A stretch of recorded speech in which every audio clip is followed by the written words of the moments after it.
Está começando o programa Conexão Brasília, direto da capital de todos os brasileiros. O nosso programa nasceu para contar histórias, boas histórias. Nós queremos que o Brasil conheça experiências que deram certo. Brasília, infelizmente, em muitas ocasiões, eu já passei por isso, quem mora aqui passa por isso, em função de um comportamento de alguns políticos, a cidade pegou uma pecha que a gente não trabalha, que a gente é envolvido em falcatruas, mas eu quero mostrar para vocês que Brasília é a experiência que deu certo. O sonho de Dom Bosco está materializado em Brasília. Ele sonhou que entre o paralelo 15 e 20 nasceria uma civilização onde jorraria leite e mel. Em determinado sentido, isso já acontece, porque Brasília tem hoje o melhor índice de desenvolvimento humano do Brasil, o maior número de crianças na escola, a maior renda per capita do Brasil. Ainda é a terra da oportunidade. E hoje eu vou receber aqui uma pessoa, ele veio de uma pequena cidade do interior de Minas Gerais, chamado Cruzília, que eu não conhecia antes, depois que eu conheci essa pessoa, que eu fui saber que existia essa cidade. Ele veio a Brasília, foi ser professor, depois ele virou sócio de uma pizzaria e hoje é um dos maiores empresários do ramo de entretenimento de bares de Brasília, é o rei da noite de Brasília. Vou conversar com meu amigo Jorge Ferreira. Jorge, e aí, cara, alegria recebê-lo aqui. Né? Alegria minha, saudades do tempo. Cruzília, onde é que fica Cruzília, Jorge? É porque Minas Gerais, toda cidade é perto de algum lugar, né? Então a minha também não é diferente. Cruzília é uma cidade que fica encravada na montanha, nas montanhas de Minas, ali ao lado de Caxambu. Né? Sul de Minas. Sul de Minas, a 20 quilômetros de Caxambu. E eu, como quase todos os mineiros, meu pai era comerciante ali, enfim. E chegou o momento que eu tive que sair para estudar fora. Mas antes de você sair para estudar fora, eu queria saber como é que foi sua vida lá no interior. Olha, eu tive o privilégio... A infância, principalmente. O sul de Minas é um lugar muito agradável, uma temperatura super gostosa, muito frio. E eu tive o privilégio de uma família muito bacana. Meu pai, para você ter uma ideia, era um comerciante. Ele e o pai dele, o irmão dele, o Tchajimiro, eles foram sócios 40 anos, nunca vi uma discussão entre os dois. Qual era o ramo de negócio dele? Era aquelas vendas que vendiam... Armazém, né? Armazém, vendia panos, sapatos, rádios. Né? Tem muito... Até hoje tem uma rapadura, arroz? Não, mas aí foi mais na parte mesmo de tecidos, de calçados, rádios, chapéu. Lembra aquelas caixas bonitas, o chapéu prata, era um negócio muito concorrido. E o meu pai era uma pessoa muito querida na cidade. Para você ter ideia, quando ele morreu, a cidade já tinha 8 mil habitantes, ele tinha 400 afiliados. Veja você, 400 afiliados. Ou seja, meu pai não deu nenhuma oportunidade que eu fosse uma pessoa frustrada, fosse uma pessoa desonesta. Então, essa marca, né, de ter nascido em Cruzília, ter nascido em Minas, eu brinco muito com as pessoas, que ser mineiro é meio caminho andado para o sujeito. Ele pode até não dar certo na vida, mas a metade ele ganha. E eu estou tentando fazer o ciclo da outra metade. E por que você veio para Brasília e quando é que você veio para Brasília? Tá. Então eu vou contar um pouco dessa história. Eu vim para Brasília por amor. Porque tem gente que chega para Brasília porque veio transferido, ou os pais vieram transferidos para cá, ou vieram para conhecer essa arquitetura nova, né? E aqui também estabelecer, como você disse, uma terra de oportunidades. A pessoa que eu namorava, que hoje sou casado, nós somos casados já há quase 30 anos, ela morava aqui. Nós conhecemos umas férias em Cruzília, os pais dela, o pai dela, a família era lá do sul de Minas, nos conhecemos, mas eu fui estudar em Juiz de Fora, como uma cidade pequena, fiz o colégio de jesuítas em Juiz de Fora, e depois fiz a Universidade Federal, fiz o curso de Sociologia. Eu tive uma boa formação. O colégio estadual da minha cidade também é um colégio... No tempo que a escola pública, que era boa? Maravilhosa. Né? Então, a minha formação educacional foi muito boa. Então, recebi isso do meu pai, uma educação formal e uma educação moral. Então, isso, para mim, foi o suficiente, para que eu pudesse fazer alguma coisa na vida. Que ano que você chegou em Brasília? Aí, nessa oportunidade, quando eu me formei, eu vim fazer uma visita à namorada, cheguei aqui daquela forma já só, mesmo com a roupa do corpo, e aí eu fui fazer uma entrevista na Fundação Educacional, na época, na coordenação do supletivo, e fui contratado. E aí eu tive que ficar aqui. Você era professor de quê? De Sociologia. Eu dei aula na rede pública, fui um dos coordenadores que implementou o curso de Sociologia, porque no ano de 1986 retomou-se o curso de Sociologia e Filosofia no segundo grau, que na época do golpe de 64, isso foi retirado da grade curricular e entraram com a matéria USPB e Moral e Cívica, né, que era um absurdo. Enfim, eram matérias não científicas, mais ideológicas. E com a redemocratização aqui, o querido Pompeu de Souza, uma grande figura, foi, junto com o Paraná, os 2 estados da União que reintroduziram a filosofia e sociologia no segundo grau. E eu coordenei esse projeto. Eu me orgulho muito disso. E depois também fui professor da PUC, né, na Universidade Católica. Também estive lá por 2 anos. E esse trabalho todo, né, dando aula. Agora, você está me dizendo que você já trouxe no DNA a atividade do seu pai, que era um comerciante, né? Mas como é que deu essa migração do professor para o empresário? São as coisas da vida, o acaso, né? E engraçado que a minha vida estava toda formatada para ser professor. Eu tinha um projeto de fazer um mestrado, fazer um doutorado fora do Brasil, em particular na França, que eu sempre gostei, né, dos filósofos franceses, enfim, Sorbonne. Pensava nisso como sonho. E um primo meu, eu dava aula em Taguatinga, no campus da universidade, e esse meu primo, filho do outro sócio do meu pai, do Tia Gemiro, veja você como é que é o destino. Quer dizer, o meu pai e o pai dele foram 40 anos sócios, e eu passava lá à noite, ele tinha uma pizzaria, ia encontrá-lo, a gente botar a conversa em dia, coisa de família, né? Era o único primo que eu tinha aqui da família do meu pai.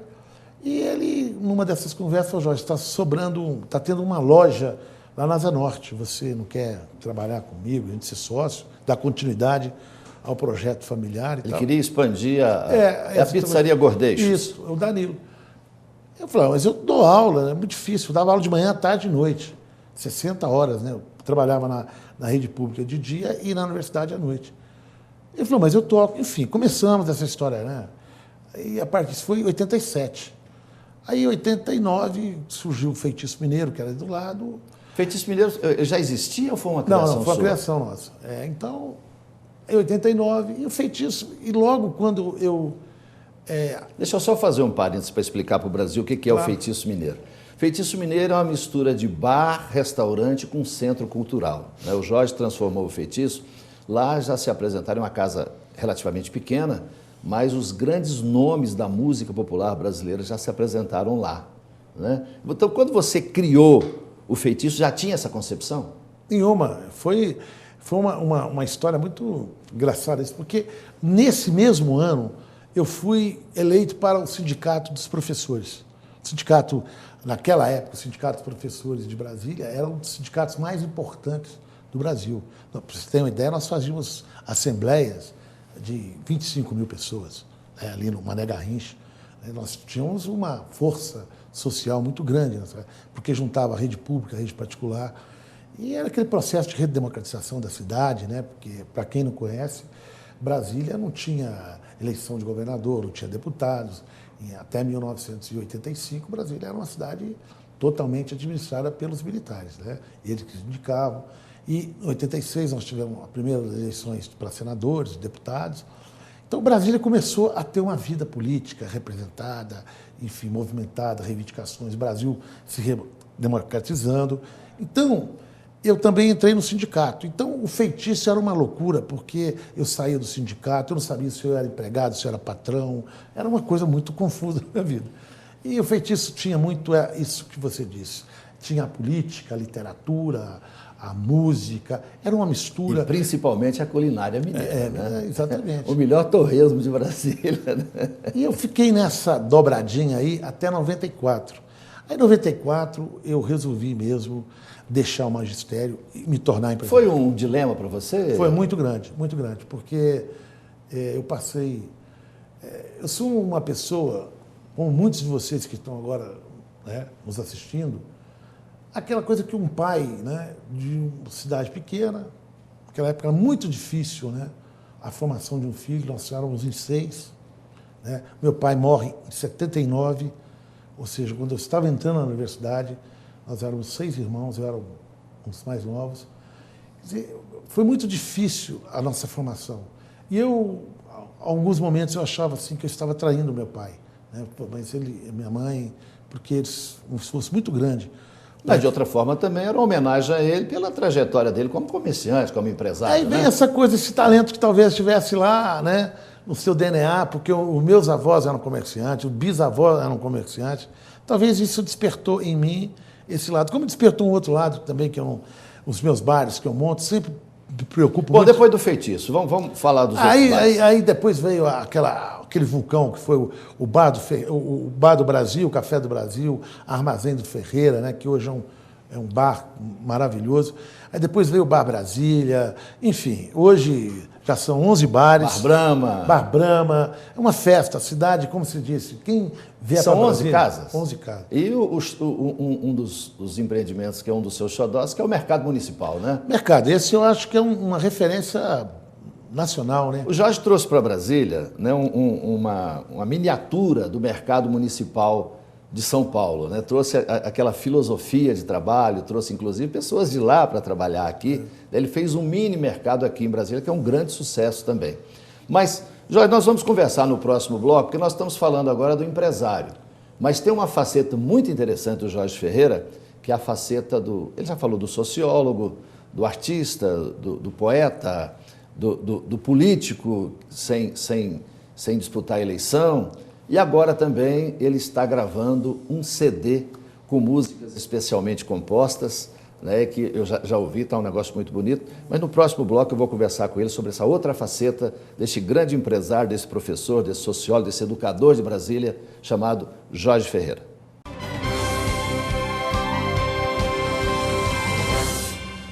Eu estou recebendo no programa de hoje o sociólogo, empresário, artista Jorge Ferreira. Eu estou aqui nas minhas mãos com o livro dele, a capa é do Ziraldo, né? Jorge Ferreira, Rio Adentro, Poemas. Daqui a pouco nós vamos, inclusive, falar sobre essa grande amizade que ele tem com intelectuais, com artistas, né? E nesse livro de poemas, tem aqui na página 79, Romã. Na Grécia Antiga, era a fruta do amor, envolta em cápsulas suculentas translúcidas. No quintal, ela dita o ritmo circular do tempo. A primavera chegou. A vida belisca, morde a toda prova. Resplandece de cor vermelha, de carne viva, de puro abrasamento. Também em mim é primavera. Amar é o preço de viver. Quem veio ficou. É a vida vivendo sua carnalidade. É um rio rubro de sangue corrente, o prazer do espírito que penetra, o corpo está em festa. Estou de romã, a cor da aurora. Esse poema de autoria do Jorge deu início a um projeto. O que aconteceu com esse poema? Primeiro, esse livro aqui, esse livro, Rio Adentro. Esse livro está me dando muita alegria. Esse livro foi lançado no final do ano passado, considero como tivesse lançado esse ano, né, que está findando. É o terceiro livro meu, é o primeiro só de poesia, né? Eu tive um primeiro livro de contos, participei de uma coletânea de causos mineiros, depois Fazimento, né, que você tem esse livro, foi os meus 50 anos, que foi poesia e crônicas, e agora vem esse livro só de poesia. Foi um amadurecimento, uma parte que eu tinha colocado alguns poemas. E quando foi que aflorou em você a escrita? Eu sempre gostei de escrever. Eu sempre brinco que o que me salvou nessa história foi o computador, a informática. Então, esse salvar com é muito bacana, porque eu tinha uma letra muito desigual, muito desorganizada, eu escrevia deixando as coisas, e comecei a fazer e colocar no computador, e aquilo foi dando uma personalidade aos textos, aos poemas.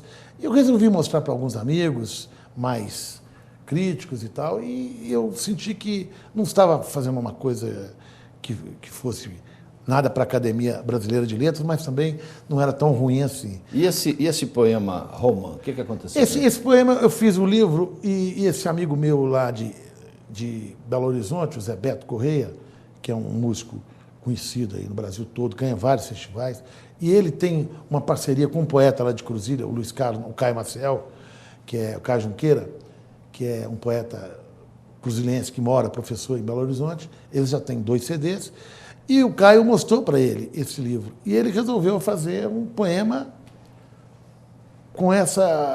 Desse poema, fez uma música que chama Romã também. Não tirou nenhuma letra. Eu achei aquilo maravilhoso. E caí na asneira de mostrar isso para o Ziraldo. O Ziraldo me esculhambou. Falou, Jorge, poesia é uma coisa, letra é outra. Não tem nada a ver com uma coisa com outra. Tem o processo criativo dos dois. E eu comecei aquilo me deixou meio com raiva do Ziraldo, nervoso, mas aquela crítica de amigo, né? E eu resolvi fazer uma pesquisa sobre letras musicais, né? Aí fui no Chico, no Noel Rosa, no Aldir Blanc. Eu fui já pegando em cima o Fernando Brant, que é um grande amigo, irmão, e fui vendo essas técnicas de como é que se faz letras de músicas, né? E aí eu comecei a fazer, comecei a gostar, e fui mandando para o Zé Beto algumas, e como diz o Jorge Luiz Borges, né? Escrever é como se abre a torneira, aquilo sai meio enferrujado, depois vai limpando, vai clareando. Agora, quem está trabalhando nesse projeto? Wagner Tiso? Pois é, e o projeto ficou muito bom, e nós estamos com mais de 40 músicas, já selecionamos 13 agora, no dia 7 e 8 de dezembro, estamos lançando esse CD com letras minhas e músicas do Zé Beto Correia, que chama Balé das Almas, né? Inclusive a capa do Cirão Franco, né? Um grande artista goiano, brasileiro, mundial. Eu estou muito honrado com a participação dele nesse projeto. E temos também o Wagner Tiso participando com a música, tocando piano. Tem o Vitor Briglione, que é um dos maiores guitarristas brasileiros, né? Também participando. Tem o Nilson Lima, que é aqui de Brasília. Grande cantor aqui de Brasília. Isso. E a Simone Guimarães também, com uma bela participação, uma música que chama Galos de Vidro. Jorge, você é amigo de intelectuais, músicos, políticos. Isso é do ambiente do bar, é da música, essa junção é que fez com que você se transformasse num grande relações públicas, porque, na verdade, você transita em todas as áreas aqui em Brasília, fez grandes amizades, o presidente Lula, por exemplo, é um grande amigo seu, né? Você tem grandes amigos na política, nas artes. Isso é da sua alma, é do ambiente de trabalho? De onde nasceu isso, essa sua habilidade de lidar com as pessoas? Isso eu acho que é da natureza humana mesmo, mas eu brinco que eu sou um homem do renascimento, né?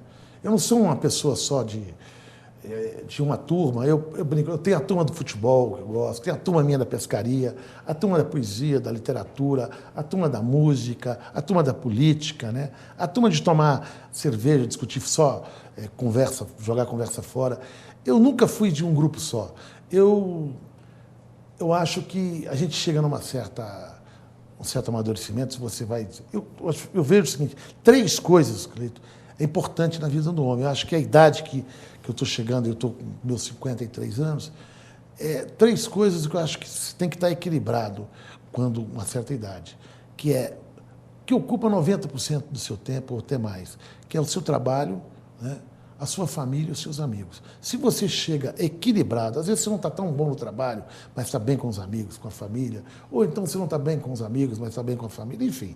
Mas se você equilibra isso, é muito bom. Eu consegui, né? Eu acho que a família me dá essa tranquilidade, esse prazer de estar convivendo com os meus mais próximos. Os amigos é essa coisa da alegria de estar discutindo literatura, política, futebol. E o trabalho é onde eu ganho a minha vida profissionalmente e gero um emprego, faço um trabalho. Hoje, para você ter ideia, o nosso grupo já está gerando em torno de 700 empregos em Brasília. Uma coisa que você me falou um dia e eu prestei atenção, você não gosta de fazer nenhum empreendimento sozinho. Todos os seus empreendimentos têm parcerias. Né? Eu tenho dificuldade de falar não, porque tem opção de amigos que querem ser sócios, porque todo intelectual um dia sonha em ter um bar, né? Aquela coisa. E eu fico, às vezes, sem jeito de falar não e acabo entrando. Né? Eu tenho dado sorte, eu nunca tive problema com o sócio, porque eu tenho também a minha esposa, Denise, e a minha irmã, que elas tocam a parte administrativa, né? Eu fico muito no operacional, eu sou uma pessoa que eu não tenho escritório, eu não tenho secretária, eu tenho um celular que eu geralmente saio meio-dia de casa, a parte da manhã eu gosto de escrever, gosto de caminhar, enfim, eu gosto de deixar para mim esse tempo. E depois do meio-dia eu estou para essas 3 coisas, né? A família, que está sempre necessitando da gente, alguma coisa, para o trabalho e para os amigos. Uma coisa muito comum é chegar em todos esses bares do Jorge, encontrar lá grandes artistas, grandes políticos. Né? Recentemente, o grande João Bosco veio fazer um show no Feitiço Mineiro, depois nós fomos lá para o Mercado Municipal, ficamos até de madrugada tocando violão, contando histórias. Né? Já estive lá com ministros, deputados, senador, presidente da República, primeira-dama. Dando show também, né? E já tive o prazer né, de ir lá no Feitiço Mineiro, de participar algumas vezes. Você e o Bruno, né? Eu e o meu filho Bruno Aguiar, o feitiço é interessante, porque no feitiço, os grandes nomes, por exemplo, tem uma fotografia minha lá, de um lado está o Paulinho da Viola, né? Então são grandes nomes. Né? Então, você nunca pensou em ser candidato a alguma coisa, que você é um militante de esquerda. Né? Sempre fui. Sempre foi um militante de esquerda, com uma característica muito importante. Lá nos bares deles se misturam, tem gente de todas as correntes políticas, o Jorge é amigo de todo mundo sabe a posição política dele, ele sabe a posição de todo mundo. Você nunca foi tentado a disputar uma eleição, a ser candidato a alguma coisa? Se você me permite, eu vou voltar ao meu pai. Na minha cidade, inclusive, tinha um time de futebol da elite lá, que era o 7 de setembro. E o meu pai resolveu fazer um time do povão, que é o Ipiranga, que hoje é um grande time lá, inclusive o estádio é o nome dele. E tinha loja. Então lá tinha a loja do 7, tinha do Ipiranga, tinha a barbearia do 7, a barbearia do Ipiranga, o bar do 7, o bar do Ipiranga. A loja do meu pai, nunca ninguém deixou de entrar, porque ele dizia o seguinte: daqui para dentro, eu sou o comerciante Jaime Furtado Ferreira, que era o nome dele. Lá fora, eu sou o que eu quiser. Então, eu respeito todo mundo que entra dentro da minha casa. E meu pai foi essa figura. Eu aprendi com ele, dentro dos meus bares, quem chegou vai ser muito bem recebido, porque ele escolheu a minha casa para usufruir com a sua família ou com seus amigos, de um chopp, de uma boa comida. Então, ele está ajudando a gerar emprego, a gerar também o meu lucro, a qual eu preciso para viver. Então, essa pessoa eu trago com o maior carinho. Para fora, Cleito, eu sou uma pessoa que eu quero ser. Eu, antes de ser dono do bar, eu tinha uma militância política, a minha vida sempre foi de engajamento, participei de grupos de esquerda antes da legalização dos partidos políticos, sou fundador do PT, me orgulho muito disso. Essa é uma história minha. Eu tenho um poema aí que eu disse: quando eu olho para trás, rio para dentro. Eu não tenho nada que eu olhe para trás que me desabone, nada. Eu sou uma pessoa, nesse ponto, assim, muito tranquila. Sendo você íntimo do poder, que chegava sempre aquela pessoa que entra sem ser anunciada, aquela pessoa que, nos jantares íntimos, lá no futebol íntimo, você está presente lá. As pessoas não tentam usar essa sua proximidade para chegar junto lá? Claro que, mas meia hora de papo ele já sentiu que a conversa é outra. É o seguinte: eu não mexo nada com o governo, a minha questão é iniciativa privada, eu separo muito isso. Quem me procura com esse sentido, jeitosamente, eu coloco uma outra conversa, outra prosa, e aí a coisa não vai para frente. Porque se eu quisesse, eu seria político. Como eu não sou, não preciso disso. Eu achei o meu espaço dentro, né, da cidade de Brasília, como comerciante, e nas minhas horas vagas eu faço a discussão política dentro do Partido dos Trabalhadores, continuo filiado, ajudei a articular a formação de núcleos de empresários dentro do partido, porque eu acho que a democracia é isso. Tem que acabar com essa coisa que a gente tem que ser do lado do governo, porque amanhã alguém pode nos perseguir. Eu, por exemplo, eu falo mesmo, aqui, o governo Roriz, eu era oposição ao Roriz aqui em Brasília. Roriz nunca me perseguiu em nada, nunca. Tenho que até prestar esse depoimento. Sempre fui um governo, no Arruda foi a mesma coisa, não tive esse problema. Tenho problemas, como qualquer comerciante tem, você vai... às vezes, né, ser notificado, mas porque eu tenho uma relação muito correta com as pessoas e, no grosso das pessoas de Brasília, dos administradores, entenderam o seguinte: Brasília amadureceu, Brasília é uma cidade que cabe aos empresários. Brasília, inicialmente, era uma coisa de funcionário público, funcionalismo. Parece que o empresário era uma pessoa que chegasse aqui, estava chegando aqui para atrapalhar a cidade. Acho que hoje, uma cidade de 2.800.000 habitantes precisa, né, ter também o componente empresarial para gerar emprego, para diminuir a violência da cidade. E eu acho que eu faço parte desse... Jorge, eu queria primeiro agradecer você por ter vindo aqui e queria que você fizesse um compromisso comigo. A hora que o CD ficar pronto, você vai trazer o CD aqui, né, vai trazer o menino que está gravando, né? Zé Beto Corrêa. Zé Beto Corrêa, para que ele possa mostrar para o nosso público, viu? Eu tenho certeza que hoje nós contamos uma história que o Brasil precisava conhecer, né? Eu queria agradecer muito a você. Ó, Cleito, prazer meu. Você... E vou aguardar você no lançamento do seu CD. Muito obrigado por estar participando desse programa. Acho que você é uma pessoa muito importante na nossa cidade. Sempre foi um... Obrigado. Se o Juscelino estivesse aqui, ia ficar muito orgulhoso de você. Obrigado.